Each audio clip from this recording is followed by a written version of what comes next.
ఎన్నో అవమానాలు, ఆ జట్టు అంటేనే చిన్న చూపు, ఎన్నిసార్లు గుండెకోతలు, ఎప్పటికీ విజేతగా నిలవదనే వ్యాఖ్యలు, స్టార్ ప్లేయర్లు ఉన్న కప్ సాధ్యం కాదన్న జోస్యాలు, కొన్నిసార్లు లీగ్ దశకే పరిమితమైతే మరికొన్నిసార్లు ప్లే ఆఫ్ కి చేరిన ముందంజ వేయని జోరుజులు.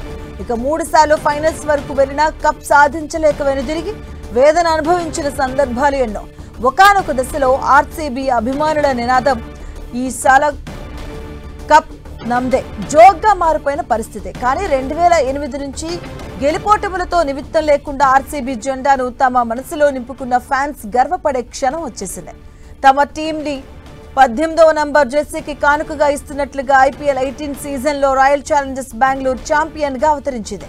లీగ్ దశలోనే అసాధారణ ప్రదర్శనలతోనే ప్లే ఆఫ్స్కు చేరి తొలి క్వాలిఫైయర్లోనే గెలుపుతో ఫైనల్ చేరిన టీం తుది పోరులోనూ అదే జోరును కొనసాగించింది. ఒకరు కాదు, ఇద్దరు కాదు, జట్టులోని సమిష్టిత్వం ఈ చిరస్మరణీయ విజయాన్ని అందించింది. ఎన్నో ఛాలెంజెస్ ను అధిగమించి రాయల్ గా ఐపీఎల్ కప్ ను సాధించింది. అభిమానులను కాలర్ ఎగరేసుకునేలా చేసింది. 18 ఏళ్లుగా సాధ్యం కాని కలను నిజం చేసి చూపించింది. అటు ఇన్నాళ్లకు కప్ కోసం ఒకే జట్టులో ఆడుతున్న కింగ్ కోహ్లీ కల ఈ కప్ తో తీరిపోయింది. ఇక విరాట్ కోహ్లీ కెరియర్ లో మిగిలిన ఈ ఒక్క లోటు నిన్నటితో తీరిపోయినట్టయింది.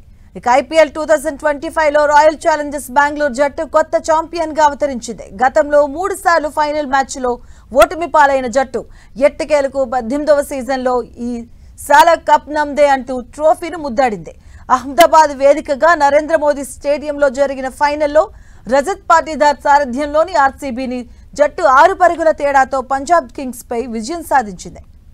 18 ఏండ్ల సుదీర్ఘ నిరీక్షణకు తెరదించుతూ రాయల్ ఛాలెంజర్స్ బెంగళూరు ఐపీఎల్లో తొలి టైటిల్ ను ముద్దాడింది. పంజాబ్ కింగ్స్ తో హోరాహోరీగా జరిగిన ఫైనల్లో ఆర్సీబీ 6 పరుగుల తేడాతో ఉత్కంఠ విజయం సాధించింది. బెంగళూరు నిర్దేశించిన 191 పరుగుల ఛేదనలో పంజాబ్ 184 పరుగుల వద్దనే ఆగిపోవడంతో మొదటి టైటిల్ నెగ్గాలన్న ఆ జట్టు ఆశలు అడియాసలయ్యాయి.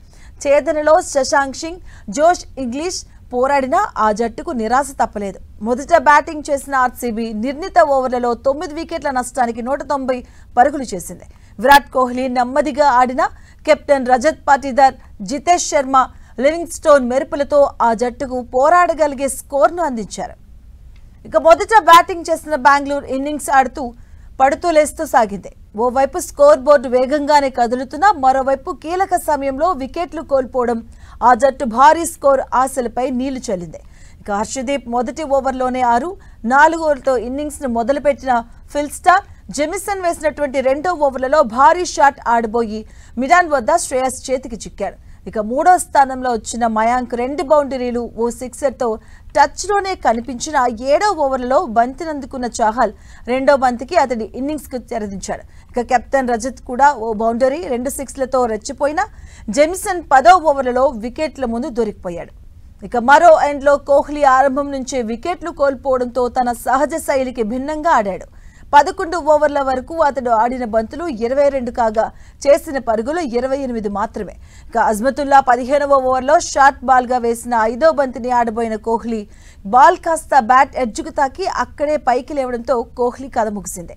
ఇక ఆ తర్వాత క్రీజ్లోనికి వచ్చిన జితేష్ ఉన్నంతసేపు మెరుపులు మెరిపించడంతో ఆర్సీబీ స్కోర్ బోర్డు మళ్లీ వేగం పుంజుకుంది. హర్షదీప్ ఓవర్లలో 2 ఫోర్లు కొట్టిన జితేష్, జెమిసన్ మరుసటి ఓవర్లలో 2 భారీ సిక్స్లు బాదాడు. ఇక ఇదే ఓవర్లో లివింగ్స్టోన్ ఓ సిక్సర్ కొట్టి 5వ బంతికి ఎల్బీగా వెనుదిరిగ్గా విజయ్ కుమార్ 18వ ఓవర్లలో జితేష్ క్లీన్ బౌల్డ్ అయ్యాడు. ఇక షెపర్డ్ క్రీజ్ లో ఉన్న ధాటిగా ఆడలేకపోయాడు. హర్షదీప్ ఆఖరి ఓవర్లలో 3 వికెట్లు పడగొట్టాడు. ఛేదనలో పంజాబ్ ఇన్నింగ్స్ సైతం ఒడిదుడుకుల మధ్య కొనసాగింది. భువనేశ్వర్ వేసిన తొలి బంతినే బౌండరీకి తరలించి ఛేదనను ప్రారంభించిన ప్రియాంష్ ఎదుర్కొన్న 2వ బంతిని సిక్సర్ గా మలిచి ప్రభ్ సిమ్రన్ తొలి వికెట్ కు 5 ఓవర్లలో 43 రన్స్ జోడించారు. ఇక వీళ్ళు పవర్ ప్లేలో వేగంగా రన్స్ రాబట్టలేకపోయారు. ఇక హజల్వుడ్ 5వ ఓవర్లలో 2 ఫ్లోర్లు కొట్టి ప్రియాంష్ ఆఖరి బంతికి బౌండరీ లైన్ వద్ద స్టాల్ సూపర్ క్యాచ్ తో వెనుదిరిగాడు. ఇక ప్రభ్ సిమ్రన్ ను కృణాల్ అవుట్ చేశాడు. పంజాబ్ భారీ ఆశలు పెట్టుకున్న సర్పంచ్ షాబ్ శ్రేయస్ 1 రన్ చేసి షెపర్డ్ బౌలింగ్ లో జితేష్ శర్మకు క్యాచ్ ఇవ్వడంతో కింగ్స్ కు ఊహించని షాక్ తగిలింది. ఇక ఓవర్ వ్యవధిలో 2 వికెట్లు కోల్పోయిన దూకుడుగా ఆడిన ఇంగ్లీష్ ను కృణాల్ 13వ ఓవర్లలో అవుట్ చేసి ఆ జట్టుకు మరో షాక్ ఇచ్చాడు. దీంతో బెంగళూరు బౌలర్లు కట్టుదిట్టంగా బంతులేయడంతో పంజాబ్ ఒత్తిడికి లోనైంది. 6 ఓవర్లలో ఆ జట్టు విజయానికి 85 పరుగులు అవసరం కాగా ఆ జట్టు 184 వద్దనే ఆగిపోయింది. ఇక భువి ఒకే ఓవర్లో స్టెయిన్సిస్ అవుట్ చేసి మ్యాచ్ను పూర్తిగా బెంగళూరు వైపుకు తిప్పాడు. శశాంక్ ఆఖరి ఓవర్లలో మెరుపులు ఆ జట్టు ఓటమి అంతరాన్ని మాత్రమే తగ్గించాయి.